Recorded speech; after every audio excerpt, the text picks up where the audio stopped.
Panci aman, Mas? Aman.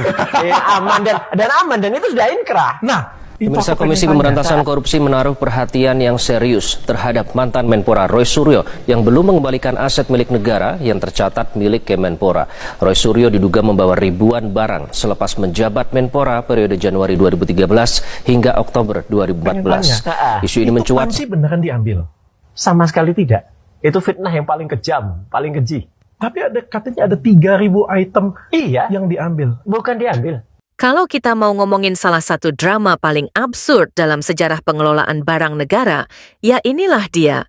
Kasus Panci, Ember, Sendok, sampai ribuan barang yang entah gimana ceritanya dikaitkan ke nama Roy Suryo. Kasus yang bikin publik mikir, serius nih, negara rame gara-gara Panci? Tapi ya begitulah. Di Indonesia, hal kecil bisa jadi heboh kalau sudah menyangkut mantan pejabat. Mari kita bedah pelan-pelan. Pada 2018, Kemenpora ngirim surat resmi ke Roy Suryo. Isinya tagihan, ada 3.226 unit barang milik negara yang menurut catatan audit BPK belum kembali setelah Roy selesai menjabat sebagai Menpora. Barangnya bukan barang mewah, bukan aset prestisius, tapi perabot rumah tangga. Dari panci, sendok, bahkan sampai ember pun masuk list. Kalau enggak baca sendiri, orang bisa ngira ini plot film komedi. Nah, dari sinilah muncul istilah Dewa Panci.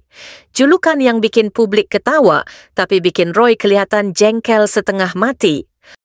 Roy, tentu saja, langsung membantah. Katanya, tuduhan itu fitnah. Katanya lagi, barang-barang itu bukan dia yang bawa, malah justru dikirim sama Kemenpora ke rumahnya pas selesai jabatan. Bayangin, lagi santai di rumah, datang kontainer isi barang-barang negara. Kok bisa ya? Di sisi lain, Kemenpora berpegang pada dokumen. Audit BPK mencatat barang belum kembali. Sistem bilang hilang, ya harus ada klarifikasi. Secara administrasi negara, ini prosedur biasa. Kalau BMN belum terdata sebagai kembali, ya ditagih. Tapi ya kita semua tahu, kalau urusan administrasi negara sering kacau, barang yang dipinjam staf bisa nyangkut, barang yang pindah ruangan enggak ke-update, ujung-ujungnya yang disalahin siapa? Atasan.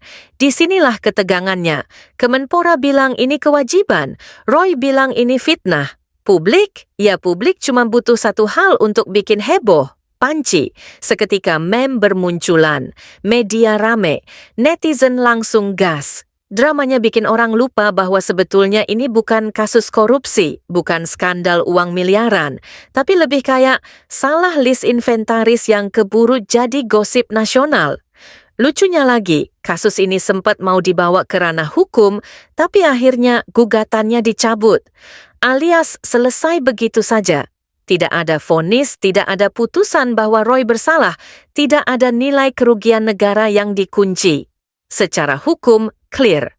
Secara reputasi, ya sudah keburu melekat. Ini yang bikin banyak orang bilang, kasus ini lebih panas di media daripada di meja hukum. Di pengadilan nggak ada apa-apa, tapi di internet hebohnya luar biasa.